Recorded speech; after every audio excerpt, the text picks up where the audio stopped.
আসসালামু আলাইকুম, কেমন আছেন সবাই? আশা করি অবশ্যই ভালো আছেন। তো যারাই নতুন বছর নতুন উদ্যোগে শেয়ার বাজারে বিনিয়োগ করতে চাচ্ছেন, এটার জন্য পর্যাপ্ত নলেজ দরকার, জ্ঞান দরকার, শেয়ার বাজারটা বোঝা দরকার।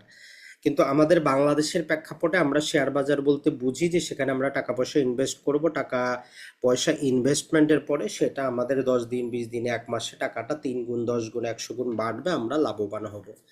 আসলে প্রকৃতপক্ষে শেয়ার বাজারটাকে যদি আমরা একটা বর্ডার কনসেপ্টে দেখি, শেয়ার বাজার মানে হচ্ছে আপনি বাংলাদেশের টপ কোয়ালিটির ভালো কোম্পানিগুলোর অংশীদারিত্ব অর্জন করলেন।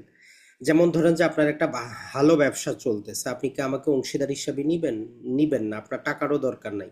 কিন্তু প্রতিটা দেশে তার দেশের টপ কোয়ালিটির কোম্পানিগুলাকে তারা শেয়ার বাজারে লিস্টিং করায়, সেখান থেকে কোম্পানির কিছু অংশ মালিকানা তারা বিক্রি করে, যেখান থেকে আমরা ছোট ছোট করে করে একটা একটা করে শেয়ার করে কি করতে পারি, তার কোম্পানির মালিকানাটা কিনতে পারি। যেমন গ্রামীণ ফোন, রবি, স্কয়ার, এসিআই, ইবনে সিনা, এই যে টপ প্রতিষ্ঠিত কোম্পানিগুলো আপনি ধীরে ধীরে মালিকানা অর্জন করতে পারেন। তো আপনি বলবেন যে ভাই, এই আমরা অনেক ক্যালকুলেশন করে দেখেছি শেয়ার বাজারের চাইতে আমার সঞ্চয়পত্র, ব্যাংকে, এফডিতে আমি লাভটা বেশি পাই। এক্ষেত্রে আপনাকে একটা জিনিস বুঝতে হবে, একটা হচ্ছে যে আপনি যখন একটা ছোট ধান, গম, ভুট্টার চারা মাটিতে রোপণ করেন, কিছুদিন সময় লাগে, তারপরে গাছ হয়, তারপরে সেখানে অনেক ভুট্টা পান, ধান পান, গম পান। সেম একই রকম ভাবে একটা একটা করে যে আপনি শেয়ার কিনতেছেন, মানে একটা একটা করে আপনি টাকার গাছ লাগাচ্ছেন। আগামী 10 15 20 বছরে এইটা আপনাকে ওই যে যেভাবে ধান ক্ষেত একটা লাগাইছিলেন অসংখ্য পাচ্ছেন, এই রকম আপনার সুবিধা দিবে। তো এটা নর্মালি সুবিধাটা আপনাকে দুই ভাবে দিবে। ধরেন যে এই শেয়ার বাজারে যদি প্রতিদিন শেয়ারগুলো ক্রয় বিক্রয় না হইতো, যদি গ্রামীণ ফোন, স্কয়ার কোম্পানির অফিসে বলতো যে আমরা আমাদের কোম্পানির মালিকানাটা ক্ষুদ্র ভাগে ভাগ করছি, আপনি চাইলে 100 টাকা কিনতে পারেন, বছর শেষে যেটা লাভ হবে আমরা আপনাকে দিব। তো আপনি তো তখন অবশ্যই শেয়ারটা নিতে চাইতেন, একটা ভালো কোম্পানি। তো আপনি প্রয়োজনে তখন সেখানে 1 লক্ষ শেয়ার কেনার চিন্তা ভাবনা করতেন। তো ওই জিনিসটাই এখানে চলে এসেছে। তাহলে শেয়ার বাজারে আমরা দীর্ঘমেয়াদী যদি থাকতে চাই, আমরা ভালো কোম্পানি সিলেক্ট করব, যে কোম্পানি ভালো কিনা, ব্যবসা করে কিনা, যেই সেক্টরে ব্যবসা করতেছে সেটা ভবিষ্যতে তার ব্যবসাটা চলবে কিনা। যদি সেটা চলে তাহলে ওই কোম্পানি বছর শেষে যে লাভ করে সেখান থেকে আমরা একটা লাভের অংশ পাবো, যেটাকে আমরা ডিভিডেন্ড বলতেছি। যদিও কোম্পানি যত টাকা লাভ করে তত টাকা আমাদেরকে দেয় না, কিছু টাকা তারা রাখে গ্রোথের জন্য, কিন্তু টাকাটা আপনার। কিন্তু আপনি যদি প্রতিদিন শেয়ারটা ক্রয় বিক্রয় করে যদি সেখান থেকে বের হয়ে যান, ওই আর্ন রিপোর্ট টাকাটা, ওই যেই টাকাটা তারা এখন আপনাকে দেয় নাই, ওইটা থেকে তো আপনি বঞ্চিত হচ্ছেন। সাপোজ একটা উদাহরণ দেই, যেমন এই যে গত অর্থ বছরে স্কয়ার কোম্পানি 27 টাকা 4 পয়সা লাভ করেছে, শেয়ার হোল্ডারদেরকে সে মাত্র 12 টাকা ডিভিডেন্ড দিয়েছে, বাকি টাকাটা সে রিটেইনড আর্নিং হিসাবে রেখেছে। এখন আজকে যদি আপনি স্কয়ার কোম্পানির শেয়ারটা বিক্রি করে বের হয়ে যান, বাকি আপনার টাকায় যে ইনকামটা হয়েছিল ওইটা তো আপনি ছেড়ে চলে আসলেন। কিন্তু আপনি যদি দীর্ঘমেয়াদী কোম্পানিটার সাথে থাকেন, তখন দেখবেন যে ধীরে ধীরে আপনি যে টাকাটা রাখছিলেন সেটা দ্বারা কোম্পানি গ্রো করবে, কোম্পানি সেখানে তার আর্নিংটা বাড়বে, ধীরে ধীরে ডিভিডেন্ডটা সে বেশি দিবে। তো এই সুবিধাটা আপনি স্বল্প সময়ে পাবেন না।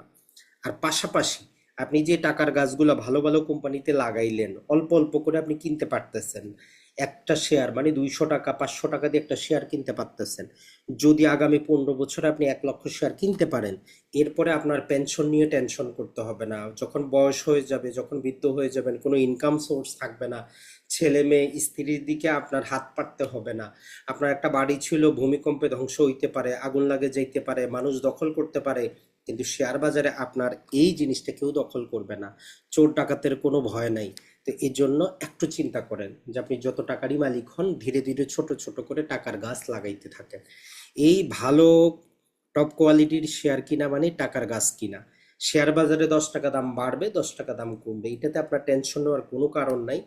আপনি যে চিন্তাটা করবেন সেটা হচ্ছে যে বছর শেষে কোম্পানিটা আপনাকে কিছু ডিভিডেন্ড যদি দেয়, সেটা আপাতত খরচ না করে আরো শেয়ার বেশি কিনবেন। এভাবে আগামী 10 15 বছর ভালো কোম্পানির অল্প অল্প করে শেয়ার আপনি ক্রয় করতে থাকেন, টার্গেট রাখবেন অ্যাটলিস্ট যাতে আপনি 1 লক্ষ শেয়ার কিনতে পারেন, তখন আপনি মজাটা পাবেন। আরো একটা উদাহরণ যদি আমরা দেই, সাপোজ যদি ধরেন যে আপনি 2000 সালে 1 লক্ষ টাকার যদি স্কয়ার কোম্পানির শেয়ার কিনতেন, নানা প্রকার চড়াই উতরাই পেরিয়ে আপনি তারপরে ভুলে গেছেন, শুধু অ্যাকাউন্টটা কানেক্ট করার ছিল। আজকে এই যে 2025 সালে আমরা যদি টোটাল ক্যালকুলেশন করি, ওই 1 লক্ষ টাকার শেয়ারের ভ্যালুই হচ্ছে প্রায় 1 কোটি টাকার উপরে। পাশাপাশি এতদিনে প্রায় আপনি 33 লক্ষ টাকা আপনার অ্যাকাউন্টে ডিভিডেন্ড হিসাবে এসেছে। তাহলে গত 25 বছরে এমন কোন ব্যবসা আছে যেটার মধ্যে আপনি ইনভেস্ট করে রাখলে আপনার যাবতীয় কিছু কোনো ভয় ভীতি ছাড়াই টাকাটা আসতো? তো আমাদের সমস্যা যেটা হচ্ছে, আমরা ক্ষণস্থায়ী চিন্তা করি, টেম্পারারি চিন্তা করি, 5 দিন 10 দিন 15 দিনে কি পাবো। তো আমরা চিন্তা করব কোম্পানিটার দিকে, কোম্পানিটা ভালো কিনা, গ্রোথশীল কিনা, টিকবে কিনা, ভালোভাবে প্রফিট করতেছে কিনা। তো এই জিনিসগুলো জানার জন্য আমাদেরকে একটু পড়াশোনা করতে হবে, কোম্পানির অ্যানুয়াল রিপোর্টগুলো পড়তে হবে, কোম্পানি কোন কোন সেক্টরে ব্যবসা করে ওইটা একটু জানতে হবে। উদাহরণস্বরূপ আমরা যদি বলি, যেমন ধরেন যে স্কয়ার কোম্পানি, আপনি যখন একটা স্কয়ারের শেয়ার কিনেন, এর মানে এই না যে আপনি শুধু স্কয়ার কোম্পানি ওষুধ বিক্রি করে তার শেয়ারটা কিনতেছেন। এখানে তাদের অনেক প্রকার আরো সাবসিডারি কোম্পানি আছে, অ্যাসোসিয়েট কোম্পানি আছে, বিভিন্ন কোম্পানিতে মাইনর শেয়ার হোল্ডিং আছে। যেমন স্কয়ার কোম্পানি কেনিয়াতে ফ্যাক্টরি করছে, সেখান থেকে লাভ আসলে স্কয়ারের মধ্যে আসবে, মানে আপনিই পাবেন।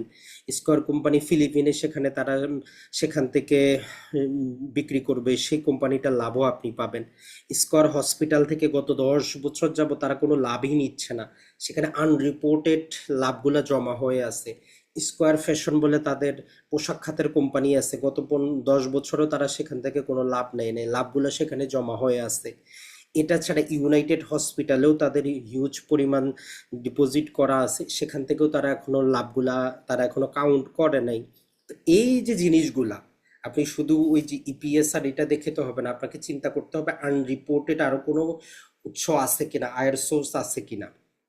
একই রকম ভাবে আপনি যখন অন্য কোম্পানিগুলোও যাচাই করবেন, যেমন অলিম্পিকটা যাচাই করবেন, ওই বেচারা ব্যাটারি বিক্রি করতো, ব্যাটারি পরে বিস্কুটে আসলো, কনফেকশনারিতে আসলো, কেকে আসছে, এখন চকলেটে আসছে, ধীরে ধীরে সে জমি কিনতেছে, তার ব্যবসাটা সে বাড়াচ্ছে। তো অলিম্পিকের শেয়ারটাও দেখবেন যে আগামী 10 বছরে আরো হিউজ পরিমাণ ব্যবসা বৃদ্ধি পাবে।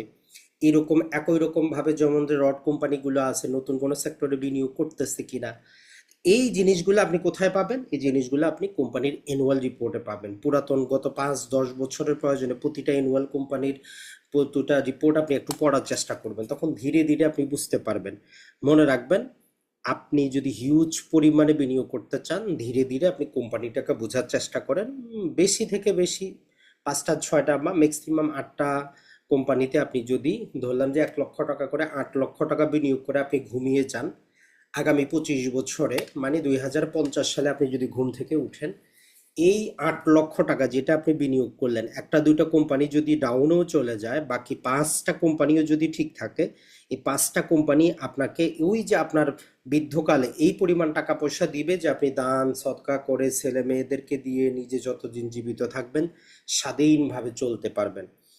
তো এটার জন্য আমাদের বর্তমানে 3য় কোর্স চলতেছে, প্রথম কোর্স, দ্বিতীয় কোর্স, তৃতীয় কোর্স, যে বিনিয়োগটা আমরা কিভাবে করতে পারি, কোম্পানি কিভাবে চিনবো, নানা প্রকার এই যে ক্রয় বিক্রয়ের জন্য বিও অ্যাকাউন্ট, সেভিং অ্যাকাউন্ট লাগে, সেই রিলেটেড আপনারা চাইলে যারা কোর্সে অংশগ্রহণ করছেন, যারা করেন নাই, আমাদের কোর্সগুলোও নিতে পারেন। হোয়াটসঅ্যাপে যোগাযোগ করবেন। আসসালামু আলাইকুম।